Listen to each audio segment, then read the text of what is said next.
fire sign, Aries, Leo, and Sagittarius. Kumusta po kayo guys? Okay, so fire sign, maraming salamat po sa walang sawang pagsubaybay sa ating mga reading. And kung kayo ay bago pa lang sa ating channel, mag-subscribe na po kayo guys. And i-click mo na rin yung ating notification bell para lagi po kayo guys updated sa ating mga bagong upload. Tignan natin fire sign, ano ba ang inyong gabay? Fire sign, Aries, Leo, and Sagittarius. Gabay po ni fire sign. So guys, meron tayong 3 of Wands. I think yung iba sa inyo naguguluhan ka kung aalis ka ba ngayong araw or mag-stay ka na lang muna sa bahay. Yung iba sa inyo guys, I think parang ilang araw na kayong balisa. Parang di kayo masyado nakakatulog ng maayos. Para bang may gumigising sa inyo. Alam mo yung feeling na para bang alive na alive ka. Okay? Siguro kasi maraming gumugulo sa isip mo or may mga nag-iisip sa inyo guys kung bakit ganito yung nararamdaman mo. Kung bakit parang hirap kang gumawa ng tulog, no? Tignan natin fire sign. Ano pa ipapakita ng inyong energy? Ayan, sa mga may planong umalis daw ngayong araw, pag-isipan mo mabuti kung aalis ka. Kasi baka napipilitan ka lang or pwede may nagpipigil sa'yo. May nagsasabi sa'yo na huwag ka munang umalis. Baka kasi may pupuntahan ka, uwi ka sa probinsya, uwi ka sa inyo, or something like that. Or pwedeng may travel ka sana ngayon. Tignan natin. May biyahe sa malayo, tipong outing, celebration, or pwedeng merong magaganap guys. Pero pag-iisipan mo pa daw to guys eh. Tignan natin, ano pang ipapakita ng inyong energy. Meron tayong 7 of Cups.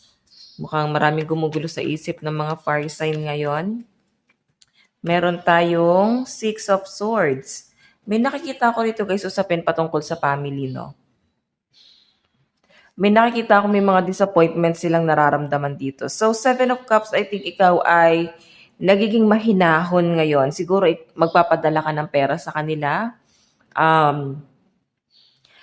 Pwede naman na sa ano to guys, sa mga bayarin, pwede ikaw yung nagbabayad ng bills, ganyan. Siguro, hindi nila alam kung paano kanila i-approach dito. Okay, hindi nila alam kung paano nila sasabihin sa inyo. So, ang pinapakita sa akin dito guys, maging matalino ka rin. Yung iba sa inyo naman dito guys, maaring yung isip mo ay nandun sa trabaho, kung bakit parang hindi ka makatulog ng maayos. Para bang alam mo yon, lagi may nagtitrigger sa'yo na tapusin mo muna yung trabaho mo, bago ka umalis, or kailangan ayusin mo muna lahat, isettle mo muna lahat guys. Parang balisa kasi yung energy nyo guys eh. So, tignan natin ano ba tong 3 of Wands. Ano po itong 3 of Wands? Meron tayong 3 of Wands. So, tignan pa natin. Meron tayong Page of Pentacles and Judgment.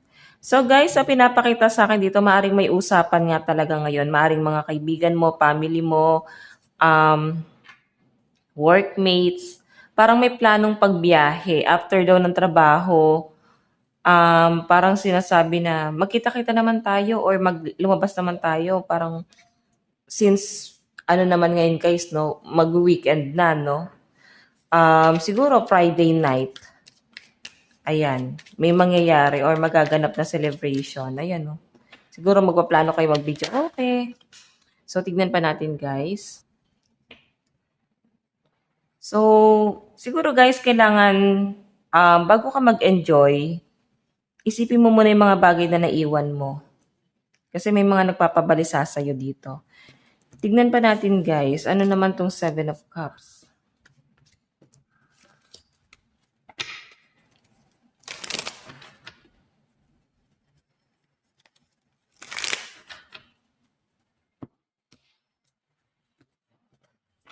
Ano po yung 7 of Cups?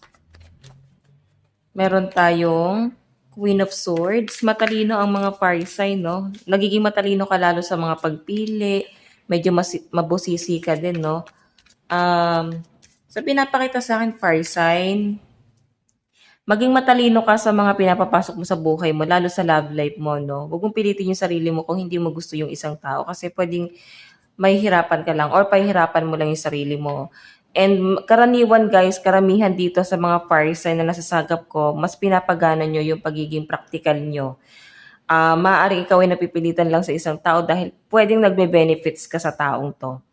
And ang sinasabi guys, ay mas utak kasi yung pinapagana mo eh. May chance naman na mahalin mo tong taong to. Pero syempre, fire sign,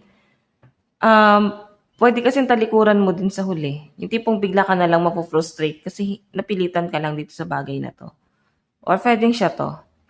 Tignan natin, ano ba tong Six of Swords? Ano po tong Six of Swords?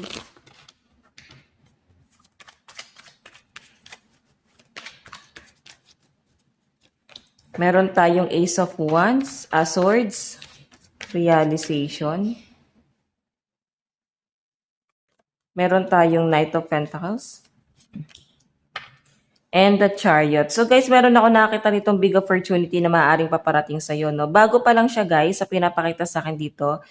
And I think meron nga mag-o-offer sa'yo. Pwedeng trabaho, pwedeng may manlilibre sa'yo. Or parang suhol yung nakikita ko guys. Or bibigyan kanya ng consequences na tong taong to. Kaya maaaring ikaw daw ay maguguluhan sa pagdidesisyon ngayong araw. Okay, tignan natin guys, pagdating sa inyong love life.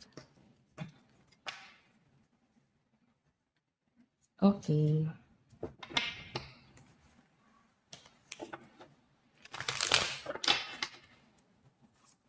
Pagdating sa inyong love life.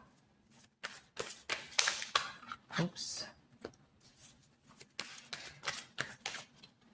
Meron tayong King of Swords. Meron tayong the High Priestess. Wow. Nakakatuwa yung energy, guys. Malaking tao tong kakonect mo ngayon.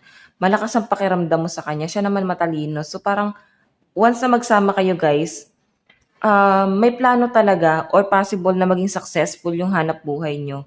Or parehas kayo magiging successful kasi hilahan kayo pataas eh. As King of Swords yung energy niya eh. Matalino tong taong to at marami siyang plano.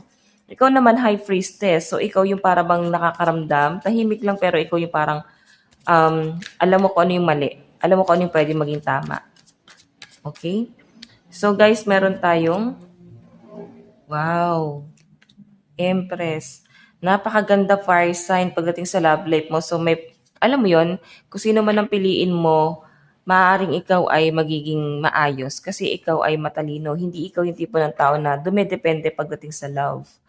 Sobrang napaka-independent ng energy ng mga fire sign. And kung makita mo the sun, may isang tao rito guys na possible na malaking tao siya na talaga magkakagusto sa'yo. O pwede lumapit na nga siya sa buhay mo. And nakikita ko possible na iniisto ka ng taong yan. Okay, so kung makakita mo the sun, so possible na may pregnancy dito kasi nandito yun the Empress. Ayan, possible na may pregnancy. So mag-ingat guys kung hindi pa kayo ready ng person mo or ng isang tao. Kung wala ka pang karelasyon fire sign, ingat ka na lang no sa pagpapasok ng tao sa buhay mo kasi pwede kung ito man ay one night stand, baka mabuntis ka. Kung ito man ay bago pa lang, tapos alam mo yon, hindi pa kayo nagtatagal, pwedeng magkaroon ng pregnancy pa rin. Tignan natin guys, ano ba ang inyong advice pagdating sa inyong love life. Meron tayong keep an open mind. So, ikaw daw ay mas paganahin mo daw ang isip mo. Lalo na pagdating sa inyong love life, meron tayong religious factor. So, nakita ko na possible na foreigner itong makakadil mo, no? Tignan natin mensahe sa'yo ng person na to.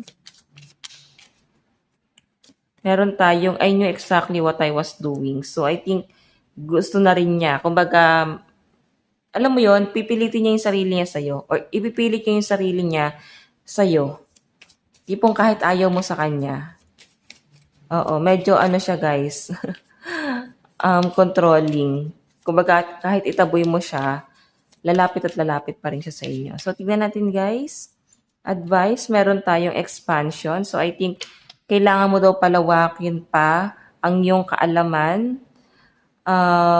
magkaroon ka pa rin ng expansion sa buhay mo. So, need mo mag-explore, okay?